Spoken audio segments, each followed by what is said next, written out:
Hello and welcome. Namaste from New Delhi. You're watching DD India News Hour.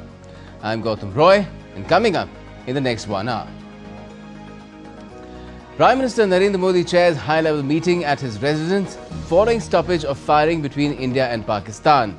External Affairs and Defence Ministers, NSA, Chief of Defence Staff and 3 Armed Forces Chiefs attend the meeting. India and Pakistan agreed to stop all firing and military action on land, sea and air with effect from 1700 hours IST on Saturday. Director Generals of Military Operations to talk again on Monday.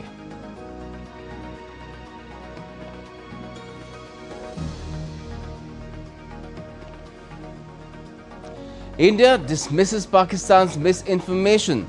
New Delhi rejects Islamabad's claim of damaging S-400 and BrahMos missile base with its JF-17 jets and airfields at various locations. Also rejects mosque damaging charges.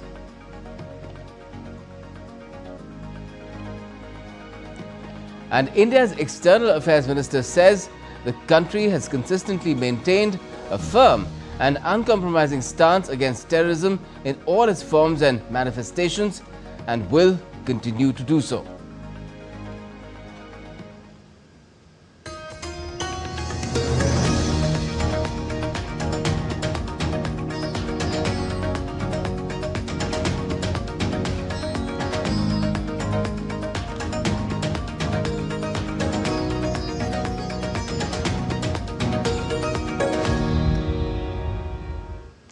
After over 3 days of hostilities, India and Pakistan came to an understanding on Saturday afternoon.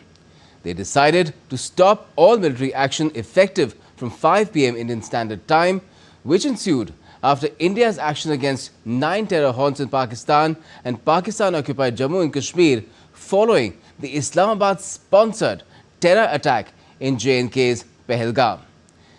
It was Rawalpindi's DGMO who had to pick up the phone and call his Indian counterpart to seek a respite from India's measured response. Anu Kaushik has more.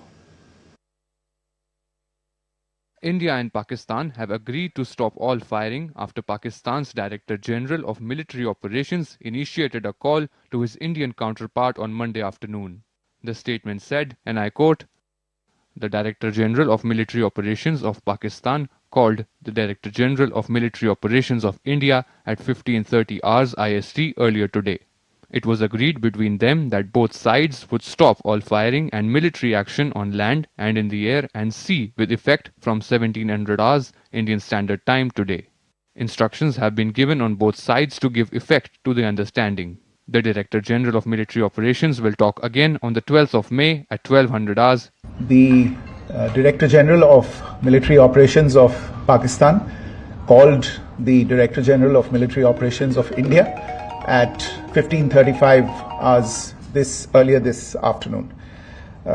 It was agreed between them that both sides would stop all firing and military action on land and in the air and sea with effect from 1700 hours Indian Standard Time today.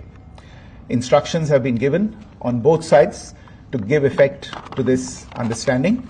The Directors General of Military Operations will talk again on the 12th of May at 1200 hours.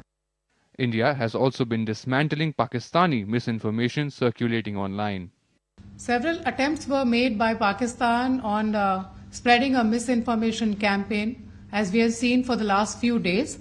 There were attempts made to say that our S-400 at a northern base was destroyed, which was completely false, and that it was destroyed by a JF-17, it was a false information. Also that the BrahMos installation was attacked and it was destroyed was false. The destruction of airfields at Srinagar, Jammu, Pathankot, Bhuj, Nalia, etc. was also a false claim. The forward ammunition dump at Chandigarh and Beas are also fit and fine, and we showed you these in the photographs in the morning briefing today. Also, there was a certain different way of miscampaign that the Pakistan conducted by its press conferences which was conducted in a manner which were completely misleading and devoid of facts. Pakistan has been spreading fabricated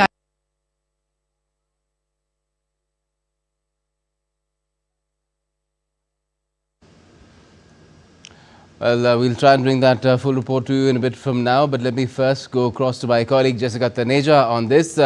She was there when the stoppage of firing was announced by India's Foreign Secretary.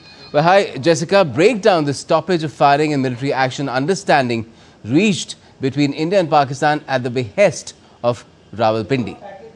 Well, as you heard from the statement made by the Foreign Secretary just a short while ago, saying that the Pakistan Director General of Military Operations had called in, and wherein there is an understanding made that the Air Force, Navy, as well as the Army, would sort of adhere to that understanding, where there will be stoppage of firing, so to say, between the two.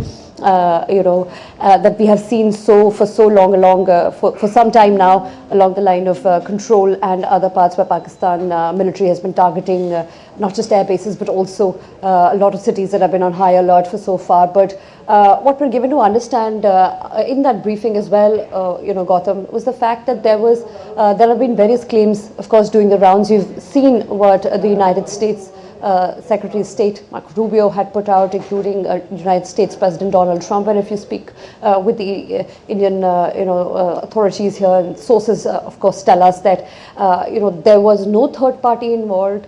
There are no preconditions right now. There are no post conditions right now. I think this will be a time to wait and watch on how the night actually unfolds in terms of any kind of escalation from the Pakistan side, because India, as it maintains, it's not the original escalator. It's merely responding to attack on its territory and its territorial sovereignty. So that remains to be the case in this. But at the same time, important to understand that the Indus Water Treaty also remains in abeyance. There will be no changes in the diplomat staff and the diplomatic cutoff that was announced after the Pahalgam terror attack by the Indian sides, and of course then came the reciprocation from the Pakistani side. So all of that now remains. But what is crucial to understand is the next few hours, or perhaps the entire night and the next few days, will be important to see as to how Pakistan military behaves in a certain way.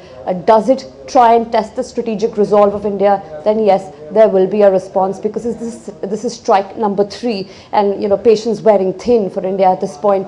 But at the same time, it does understand the fact that the stoppage of firing certainly brings a momentary relief, but you never know with Pakistan military as to what their actual plans are. So one will have to wait and see how the night unfolds as well, Gautam, while being extremely cautious. Certainly. Jessica, thank you so much for joining us. And let's now take you across to Washington, D.C., where DD India's Saurabh Shukla is joining me from. And good morning to you, Saurabh, there in D.C. Now, how is the stoppage of firing being viewed in the corridors of power in the American capital and the world, the Western world at large? Well, Gautam, India's role as a responsible power is being not only acknowledged but also lauded globally in every Western capital, including Washington, D.C. Because since the outset of post the horrific Pahalgam attack, the way India exercised enormous restraint and then, went on and destroyed the epicenter of terrorism, that has been hailed not only as an action for India, but for the larger world, because these terrorist groups pose threats to all democracies, including United States and other Western capitals as well. So that is the reason why India's role in this entire crisis is being lauded as that of responsible power, and also which did not escalate at any time. And I just want to add here that we in the larger interest, we obviously have gone ahead and been responsible, but obviously Pakistan provokes India. India is well within its right to respond. And sort of India's response compelled Pakistan to reach out and seek this stoppage. But did the international community also play a constructive role in this particular outcome? Well, it did, because I'll tell you honestly, today India's diplomatic clout is enormous. Prime Minister Narendra Modi has relationship with almost every influential global leader today. Whether so that is something that really played a role, because, and it's a new strategic doctrine. So I would say that not only has India come out in some ways with flying colors, but also a new strategic doctrine has been established where the world recognizes that India's right to not only retaliate but to protect its citizens. So that has been established. So this is a new strategic doctrine, Gautam, and I would say a lot of analysts, world leaders have now realized that this is a new India which has strategic restraint but also reserves the right to retaliate if its citizens are attacked or this terror activities or terror infrastructure continues. So I would say that in global capitals like Washington DC, there is a sense of India's responsibility getting reinforced. Also a new strategic doctrine that has been reinforced post these developments which have happened. And as I mentioned earlier, that India reserves the right, if Pakistan provokes India anymore, if they violate the terms of the arrangement, India will have the right to retaliate in the manner befitting to what it deserves to safeguard its citizens, and also to make sure that we work towards a safer and a better world, and a world free of terrorism. Gautam? Saurabh, E is equal to MC square is an equation which a lot of people are familiar with. But India has put across a new equation where it's concerned is that any act of terror, future act of terror, is equal to an act of war. What does the world feel about that? How does it see that? Well, Gautam, I can tell you the proof of putting it is in eating it, right? After India was attacked by these terrorists at Pahalgam and this horrific incident happened, in the past, there will be a different approach that India would follow. But as I mentioned earlier, that under Prime Minister Narendra Modi's leadership, India has adopted a strategic doctrine which not only punishes the aggressors but also goes deep down in dismantling that terror infrastructure. So I would say this new strategic doctrine will guide India's strategic choices from here on, and the world is accepting it because they realize that it is no longer India which will be restrained, which will be bound by certain things. It will be a responsible power, but when it comes to terrorism, it will take its own course to defend its citizens. That's a big departure from things which happened many years ago, whether it was the 26/11 attack or some of the previous attacks much earlier. But I would say this time a new strategic doctrine has been etched, which is finding greater acceptability in the world capitals, including Washington DC. If you saw, what happened, how India punished these terror groups, and not only I would reinforce again, this was a punishment meted out not only to avenge the Pahalgam victims, but all those victims of countless terror attacks who have faced these terror attacks from the epicenter of terrorism called Pakistan. So India has not only been lauded for what it has done for its citizens, but for the rest of the world as well. Okay, Saurabh, let's also quickly talk about Pakistan as well. We've talked about how India's perception has been shaped through the course of these 3 days. Tell me about Pakistan. How was it perceived earlier, before these entire set of incidents happened, starting from Pahalgam? Of course, Pahalgam is just the latest one. There's been a series of incidents in the past as well. The world is very much familiar with, even US is familiar with it. Its own citizens were victimized as far as 26/11 is concerned. But what about Pakistan's perception now? Well, Gautam, that's a great question. I would say that Pakistan continues to be the epicenter of terrorism. That has been reinforced. You saw the visuals that came out after India destroyed the terror infrastructure and the terror camps. The Pakistani army generals were seen with proscribed terrorist leaders at the funeral of some of these terrorists. What does it tell the world? And the world is acknowledging it. I've spoken to many influential leaders here in Washington DC, and everybody has seen that photograph. That should be etched in the memory of anyone who believes that terrorism should be eliminated, because this is a clear prove, and this goes on to say that not only has India's action led to these the terror infrastructure being destroyed, we have also exposed Pakistan's double-faced in front of the world by ensuring that Pakistan comes out and its duplicity and its complicity of the Pakistani army with these terror groups. That has been exposed, threadbare in front of the international community and key interlocutors of the world, and that is coming out in open now. And Saurabh, in the past we've seen third parties preaching to India as well. Do you think these third parties have been effectively silenced as well with what has happened? Well, I can tell you, it's a new India, Naya Bharat, under the leadership of the Prime Minister Narendra Modi. It makes its own strategic choices. It does what is there in the national interest of India, and that's what India has done and achieved. I don't think we, as they say strategically, we obviously we are a country we are a land of peace. We are a country which wants peace, but obviously we will make sure that we will make our own strategic choices.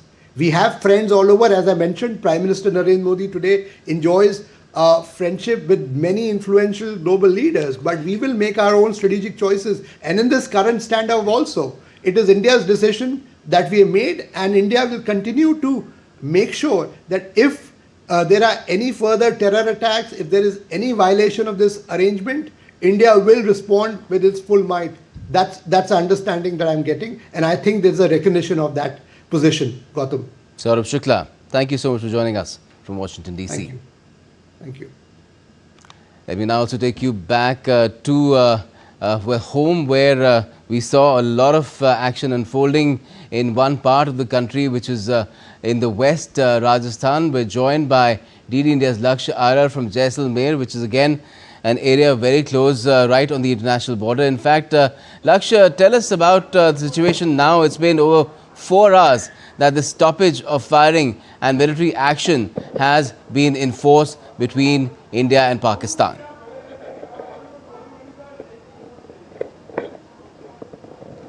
Exactly, yet both countries agreed on the stopping of the firing across the borders, but right in the Jaisalmer, right in the Bardmer and the border districts of Rajasthan, looking over to the security measures and looking over to the security and safety of the people right in the border districts, the local administration has kept the blackout. The blackout is observed. You can see behind me in the whole districts of the Jaisalmer, the blackout has been observed and the blackout is being maintained right now in the district of Bardmer, in the district of Jaisalmer, Jodhpur, as well as in the Bikaner. The blackout has been issued and has been observed right now. So till 4 in the morning, the blackout will be observed and will be maintained right in these districts. The major reason behind that to maintain the law and order and the safety of the people right here in the border district. Apart from that, after the agreement and the stopping of the firing, once the information is spread over the people seems very happy, and they showed up that the diplomacy of India and the strength of army has been showed in their faces. So right here in the Jaisalmer, people are quite aware. Local administration is trying again and again to maintain the law and order, and the advisory has been issued to the people right in the Jaisalmer to keep the lights off, to keep the to not move outside the houses. Yet the stopping of the fire, the agreement has been signed between both of the countries. The agreement, decision regarding to stop the firing between both of the countries has been done, but still the precautionary measures are being continued in the districts of Jaisalmer, Bardmer. The blackout is maintained, and people are observing to not move out of their houses. The movement of the 4-wheel and 2-wheelers has been prohibited, yet the police is doing regular patrolling, and as I said, well said that the blackout is maintained. You can see behind me, the whole district is observing blackout right now. Right, Lakshya, thank you so much for joining us from Jaisalmer in Rajasthan, India's western state, right on the international border with Pakistan. We're also joined by DD India's Vishal Baristo from Srinagar, the capital of the Union Territory of Jammu and Kashmir. Good evening to you, Vishal. It's been over 4 hours again since the stoppage of firing came into effect. Now, how is the situation in Jammu and Kashmir, particularly both on the LOC and the international border? Well, a very good evening to you, Gautam. Now, as I speak to you, it's complete blackout here in Srinagar. We are hearing a series of blasts, and sources inform us, defense sources inform us that the anti-AD guns, which is air defense guns, have been present to service. Some drones were sighted here. There was sighting at Manasbal and also different parts of Srinagar. So the situation continues to be tense here, and we have to wait for the official confirmation. But as I speak to you, it's complete blackout here in Srinagar, and we can hear a series of blasts. It started 10 minutes ago, and it continues. Now we are being told that these blasts, and I also witness red beams in the sky, are because of the engagements of anti-defense guns against the flying objects, which are the drones. Gautam? All right, Vishal. So caution remains the refrain where all these areas are concerned, which are close to the international border, as well as the line of control, which is, of course, confined to the Union Territory of Jammu and Kashmir. Thanks a lot for joining us for the moment, Vishal Baristo. Now, India has decided that any future act of terror will be considered as an act of war against it, and New Delhi will respond accordingly. Top government sources confirmed this line of thinking and action. Now, this came in the wake of a recent escalation from Pakistan's side, which stopped after an understanding between both the countries. You can see this is a meeting that the Prime Minister chaired, a high-level meeting. All the top government functionaries related to its external security are present there, be it the Defence Minister, be it the National Security Advisor, be it the External Affairs Minister, be it the Chief of Defence Staff, or the chiefs of the three defence forces of India. And still to come in this edition of DD India Newshour, we'll be delving deep into the circumstances that forced Pakistan to bow down and initiate talks to stop hostilities with India. Stay tuned.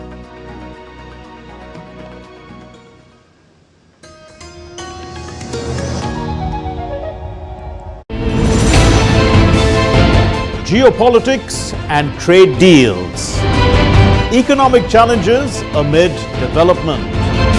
Hard work and the path to prosperity. It's the economy always. Between walkers, money is what money does and says. Supply creates its own demand. Between the bulls pulls and bears tears. When supply chains globalization and India rises to the podium. We'll get you centered with the economic brief at 8 p.m. every Thursday on DD India.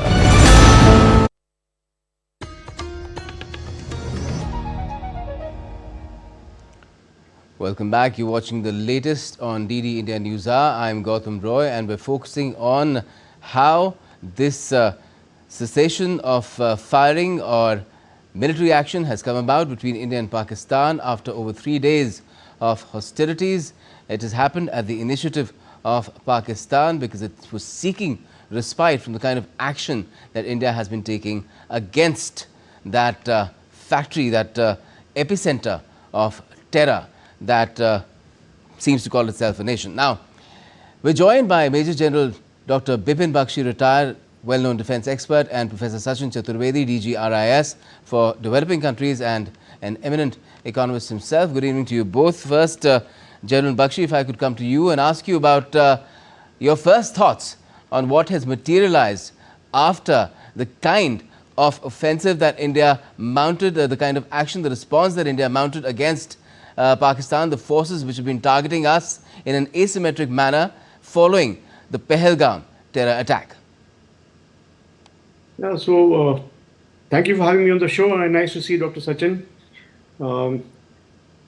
Most of us have been following these issues. So when the escalation happened from the Pakistani side on April 22nd, we responded by hitting 9 terror camps in a strong message.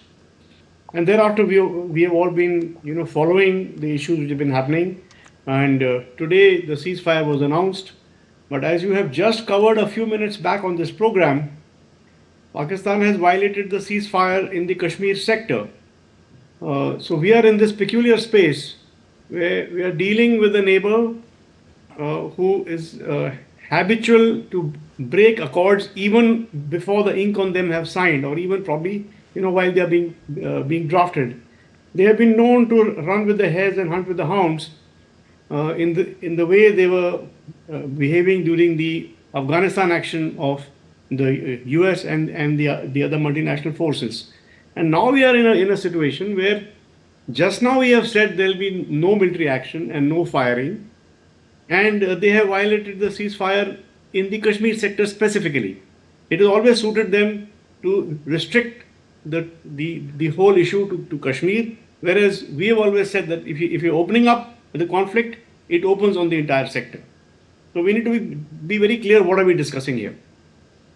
Yes, certainly. Dr. Chaturvedi, what are your thoughts, first thoughts, because, I have to underline that this stoppage of firing and military action has taken place once Pakistan's DGMO was compelled to pick up the phone because of what India has done over the course of the last 3 and more days.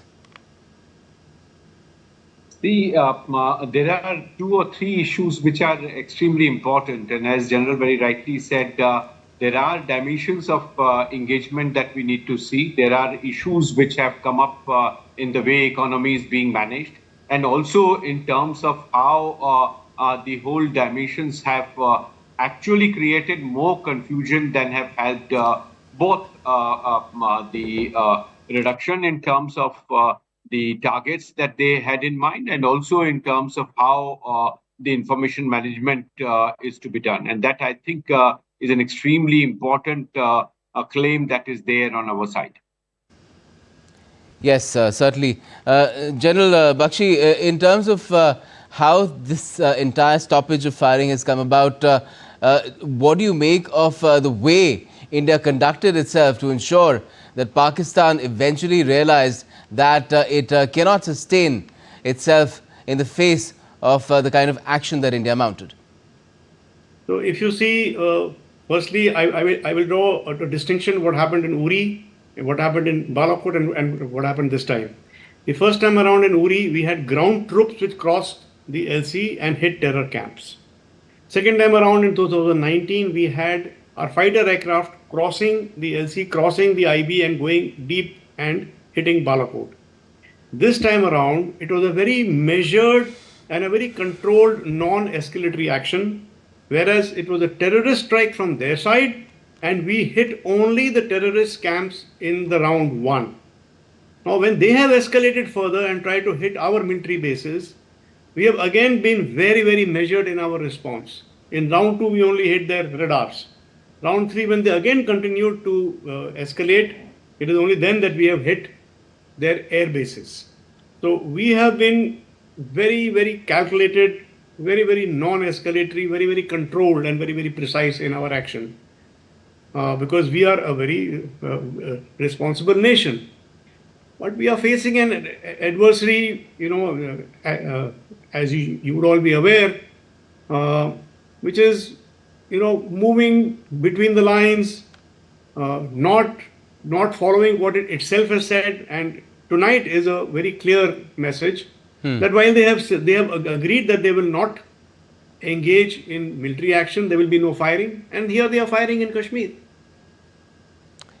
Yes, we're getting more information. It is filtering through. We're still getting confirmation on that.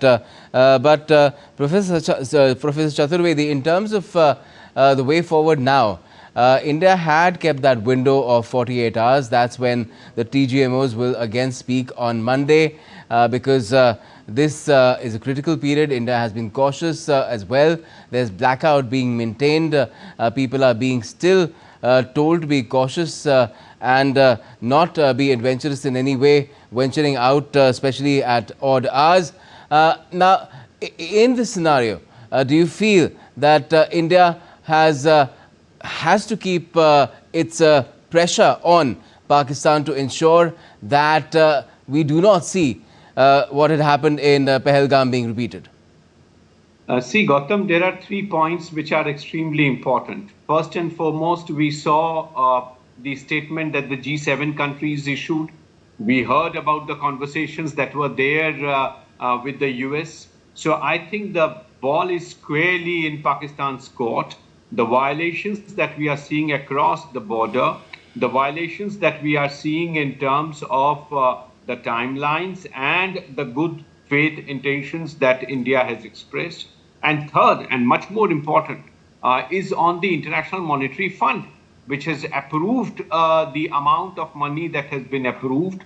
And this, by the way, is a continued release of money by IMF. And if you see the details, 28 programs have been approved in last 35 years with extremely low macroeconomic variables that we are seeing. So it is on all fronts, Gautam, that we need to expose the dual approach of international institutions, particularly IMF. One may see that good economic programs may support Pakistan economy, and probably less of youth would go towards the drives that so much of their own military captured state is extending to the nation of Pakistan. But we are seeing these violations time and again. So where the money is coming from, and we are seeing that the international institutions are continuously violative, particularly at a point when such a high disrespect for bilateral agreement is so much evident. So I think 12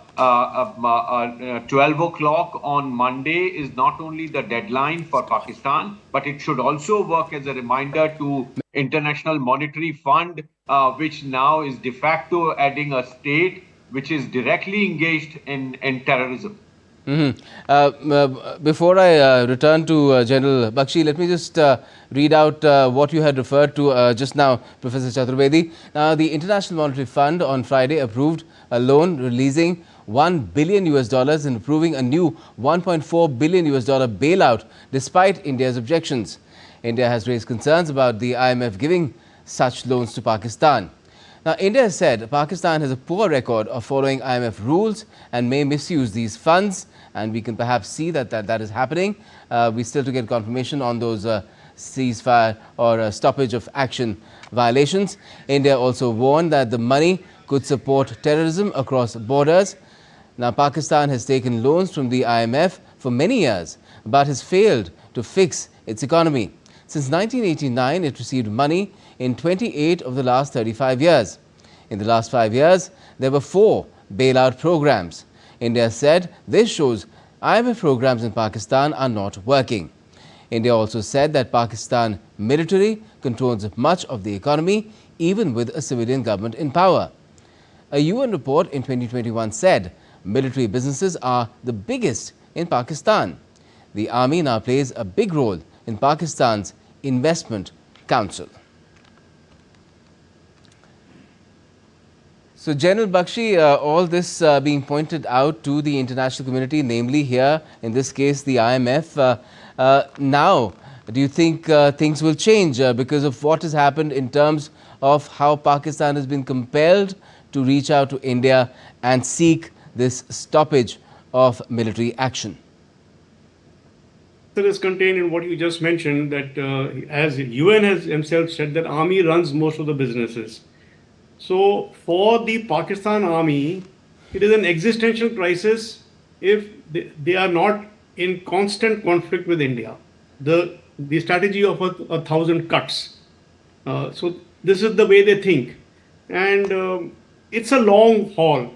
And we must remember that in none of the previous conflicts has the Pakistan army ever agreed for a ceasefire except in 2 conditions. One is like in 1971, when their military was completely broken and it was a complete surrender of East Pakistan. In that situation, when the military machine was completely broken, they agreed to back off. In all the other occasions, the only time they have agreed to back off is under international pressure. Now, in today's situation, there are a number of voices. In fact, I was discussing with some of your correspondents that have we agreed for this cessation of hostilities or stopping of firing a little early? Should we not have pressed on our advantage? Well, the issue is there is a cost to both sides. For Pakistan or the Pakistan army, it's a different situation. For us, we are a responsible nation. We would like to keep our economy booming, and we don't want this conflict to escalate. Pakistan side is completely different. As you know, most nations like India have an army. But across the border, it is Pakistan army which has a nation. And they call the shots, and they will take it to boom or bust. And as I was just mentioning, they have this rationality of irrationality. They don't believe, or they don't tell their public that they ever lost a war to India. Well, they did not win 48, 65, 71, 99. They did not win. But for them, not winning is not the same as losing. They say we have never lost a war. So we are dealing with a completely different kind of situation across the border. Clearly, it seems a bit delusional, but let me just tell our viewers that our two guests have already mentioned it, and earlier Vishal also did, but we were just waiting to get a spherical over 360-degree confirmation on this piece of information. Now, just hours after both the countries agreed to a ceasefire, the breaking news is the Pakistani army has violated the stoppage of military action. A drone has been sighted, confirmed, near the line of control in the Poonch district of Jammu and Kashmir. There is other information also filtering in, but we're again waiting for a full 360-degree spherical confirmation on this. And additionally, there's been reports of blackout from Bardmer in Rajasthan as well. So that's the breaking news that we're bringing to you. Although information had been filtering in for a while now, but now we have full confirmation of this particular piece of information that Pakistan has violated the ceasefire, that rather the stoppage of military action that was agreed to just a few hours back at 5 p.m. Indian Standard Time. Dr. Chaturvedi, in such a scenario, already Pakistan is not off the hook. India took a lot of non-kinetic steps as well, even though it has agreed to cease these hostilities for the moment, this stoppage of military action. So do you feel that that is something that India has to absolutely persist with? Certainly, because if you see, Gautam, the situation is becoming extremely painful in the border areas. The loss of faith and also the commitment that both the sides have made, and the ability of our forces to restrain was immediate. And as soon as 5 o'clock deadline came into force, Indian armed forces, as General Bakshi very rightly pointed out, followed the discipline that was laid out. And here we have the audacity of not only violating, but also consistently violating even after 6 hours of the proclaimed ceasefire. That's point number one. Point number two, and I go back to what we were discussing, Gautam, little earlier. I think General Bakshi is absolutely right that here is a nation which is controlled by army, and by the way, it's not just the nation, but also the institutions. The central bank, the State Bank of Pakistan, it's under complete control the way they are managing the monetary policy. If you see the squeeze that has happened on inflation, it has come down to 0.3%, and GDP growth is at 2%. The gross foreign exchange reserve has come down to $10 billion. So where are we expecting them to return money that is required? The conditionalities that are being imposed on them by IMF are going to be continuously violated. They have asked them to bring in competition. They have been asked to allow private sector to operate. They have been asked to undertake SOE reforms. They have been asked to improve the public service performance indicators. But this was the fourth time. Why do you think? Why do you think? Okay, let me ask General Bakshi. General Bakshi, why is this the case that Pakistan is still indulged in this manner? Is it in some manner holding particularly the Western world hostage? Is it blackmailing the Western world in some manner? Pakistan has been using Western money right from the time when they were being funded by CIA to take down the Soviet and the Russian occupation of Afghanistan. But however, it would be wrong to say that it was purely on US money that all this jihad and the Mujahideen and thereafter the Taliban came about. Predating the Russian occupation of Afghanistan is Ziaul Haq's conversion of the Pakistan army to a radical army, and Nawaz Sharif also pitching in to bring in JEI into Afghanistan. They have taken the concept of jihad and terrorism as a manner of state policy for very, very long. And it will be very difficult for us to stop this whole thing. What we are doing right now is to increase the cost. What in earlier times we were using other measures, but as I mentioned in the last 3 times, Uri, Balakot, and now this time, we are increasing the cost for the Pakistan army to continue going down this path. Whether we will be able to succeed or not. But you're saying that Pakistan is a blank check. Sorry? You're saying that Pakistan is a blank check. Has taken a blank check from many people. It is playing money from one side to the other. But what I'm saying is that they are psychotic in their behavior. They are irrational. As I was mentioning the rationality of irrationality. They believe that they are rational. And we cannot put our template of a rational person or a law-abiding citizen or a responsible nation onto them. They are not a responsible nation. The whole two-nation theory right from the beginning, from the origin of Pakistan itself is deeply flawed. And haven't they also been using their irrationality, Dr. Chaturvedi, again in a manner which puts the West on tenterhooks by saying that we're a nuclear-capable nation and we can, if we're pushed, we can use it? See, this threat now has to be sort of understood in all its context that is emerging out of Pakistan's economy and the polity. The fragmentation of society, the fragmentation of economic growth prospects, and also the amount of money that has been poured in, not only by West, but also by some of their neighbors. So it is absolutely clear, and West should realize fully well that it is not Pakistan alone. The drain is flowing the resources on the other side as well.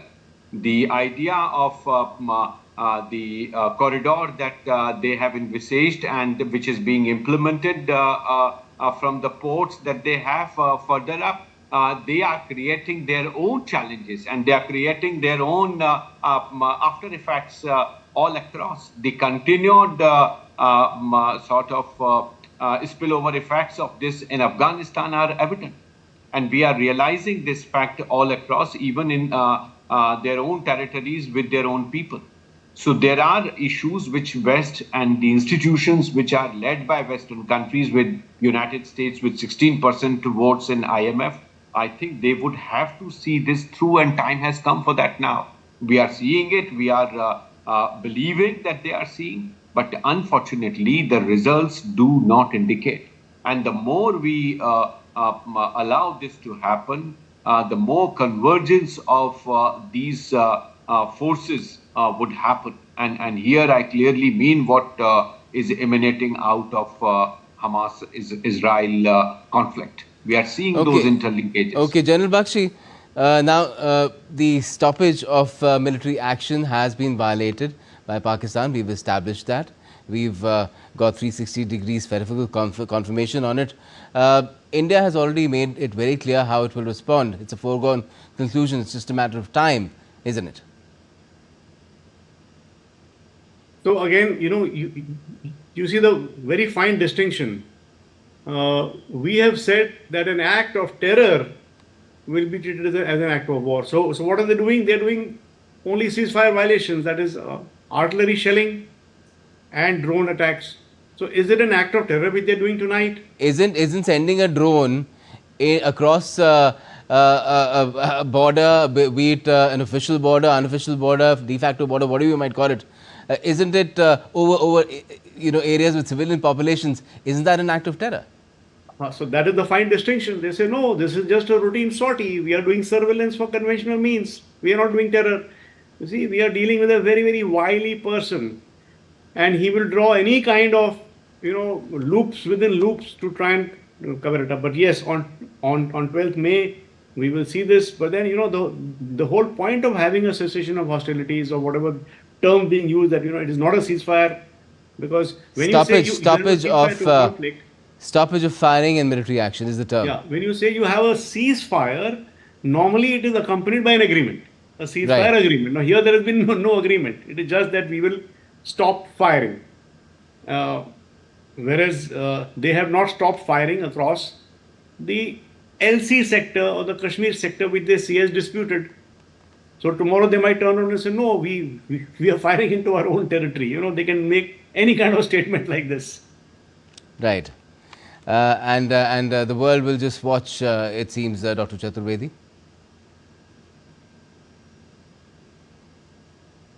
Dr. Chaturvedi. Yes, certainly. I think if you look at these violations which have continued, they have only reduced their credibility and their ability to sit through the global negotiations that are there. I think these statements today that have emanated out of Pakistan, if they are correct, which are being sort of projected by their own media, it is absolutely clear that they have no intention to give up. There are also statements indicating the financial squeeze that they are going through. So you find a contradictory picture coming out, which means, as General Bakshi was rightly pointing out, the state is under siege.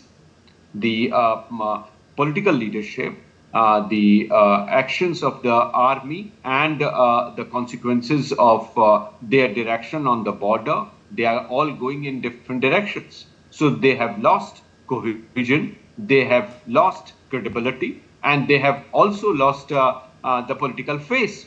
So as a result, what West is looking forward to, what Western institutions are looking forward to, and I think this challenge is going to further multiply 12th May onwards, when by then we would see multiple violations of this understanding. And it's not just confined to the West, is it, General Bakshi? There are other enablers of Pakistan as well, far more closer to both Pakistan and us. Yes, we have seen Turkey helping them a lot.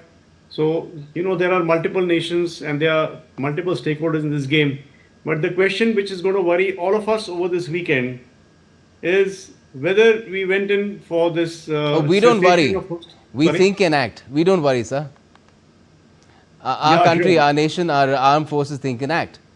Yes, definitely. But the public opinion, and even among us, there's some saying that we should not have agreed to the ceasefire. And we should have gone ahead, we are winning, we are doing well. Now the question is, the kind of asymmetry which Russia has against Ukraine, for 3 years they have not been able to completely break the Ukrainian war machine. Now, it is easy to sit back and say, oh, we should have done more, why did we agree to a ceasefire? I think we have driven our message home. We have had an exchange of hostilities. We have made our point. I think our leaders, our military personnel, our military commanders were very right in what they have done. Over the weekend, we will see what happens, and Monday will be a new day. Let us see how this whole thing progresses. But I think we have come out trumps in this. And Dr. Chaturvedi, that is something that at least will be acknowledged by the world. In terms of looking at how India has conducted itself and ensured that it's Pakistan which has had to blink first. It's not only about that, but also what General Bakshi was rightly pointing out, the huge restraint that our forces, our action and our strategies have taken into account. You see, Gautam, there was not a single civilian location where we have targeted. And look at what their targets were. So history is going to narrate this, people are going to narrate this, and this would be noticed very widely. They do not mind civilian casualties. They do not mind the way their forces are behaving.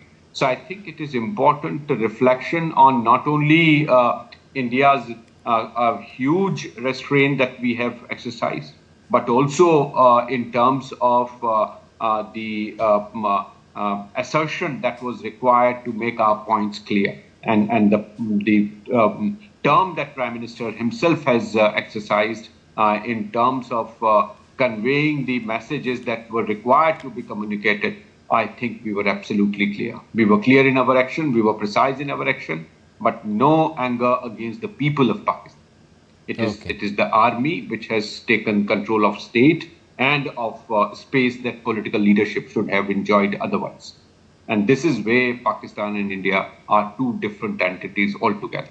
And General Bakshi, now that we look to Monday, but before that we see these violations taking place of this stoppage of military action. So do you feel that that is an appointment that will be kept? So, you know, we are no stranger to this kind of violations in the Kashmir sector. We've been living with this issue for long. Thankfully, as of now, there is no reports of casualties. We will take it in the chin as of now. We will surely be already responding from artillery barrages. Wherever the artillery fire is coming from, we will be doing something called counter bombardment and trying to take out their artillery batteries. But in the wider perspective, I think there is nothing happening in the international border sector. What is happening in J&K. Over the next 2 days, we will have to ride it out. And then Monday, we will have to decide the new course of action. And as I mentioned earlier, until there is a very strong international pressure, we don't see Pakistan backing off very easily. All right, sir. Thank you so much for joining us, General Bakshi, as well as Dr. Chaturvedi, sharing your thoughts on this current situation where we do have an understanding of stoppage of military action, stoppage of firing, but there is a scenario where we have confirmed reports of violation of that understanding as well, with the time on hand till Monday when India and Pakistan at the military level talk again. Now, moving forward, Ashish Kumar is India's most decorated gymnast. When you talk about sporting developments, he shot to fame in 2010 with 2 medals at the Commonwealth Games and a bronze at the Asian Games, and today he's a member of Khelo India's Talent Identification and Development Scheme. In an exclusive conversation with DD India's Narayan Singh, Ashish praised the Khelo India Youth Games. He called it a great platform for young athletes. Delhi's IG Indoor Stadium is buzzing with the gymnastic events, and the Khelo India Youth Game gymnastic events are taking place here at this arena. Right now, I'm joined by Ashish Kumar, the first Indian to win a medal at the Commonwealth Games. Ashish, a very warm welcome, and the first Indian to win a Commonwealth medal for India in 2021. The games, the event that took place at the same venue. So tell something about that, how the memories are still you are living. Let me tell you, to be very frank, when I know that the Khelo India Youth Game was happened in this hall, I was supposed to be, it was happened in warm-up hall, but when I know that this was happened in the main gym where 2010 Commonwealth Games was happened, it feels great. I just wanted to see how apparatus look like in the gym, and yesterday evening when I came here and when I see the gym, the equipment, it feels me a goosebumps, because I remember all the feelings from 2010. How you look this event, the Khelo India, how it is helping to develop the young gymnasts of the India? No, definitely it's like the government giving so much to the young generation. Like when they introduced Khelo India Youth Games, they set up some few things, like every player who are in Khelo India scheme, they get a 10,000 stipend every month, and all over India where they have Khelo India Academy, they have to train there free of cost. So I think it was a very great initiative by Sport Authority of India and Ministry of Youth Affairs. This kind of support government gives, and it is very helpful. Definitely the important thing that here Ashish mentioned, that the government with the various scheme is just sharing the financial burdens of the athletes, and that's why they are relaxed, and that's why a great sporting environment is right there in India. With camera person Vimlesh, Narayan Singh, DD India, Delhi. And that's all we have for this edition of DD India News Hour. Let us know your thoughts on the news of the day. And for those on the go, you can get all the latest news and updates from India and across the world on DD India's mobile app. It's available on both Android and iOS. You can scan the QR code on the screen and download the app right away. And we'll be back with more news as it breaks here on DD India. I'm Gautam Roy, and from all of us here in Delhi, thanks for watching DD India News Hour.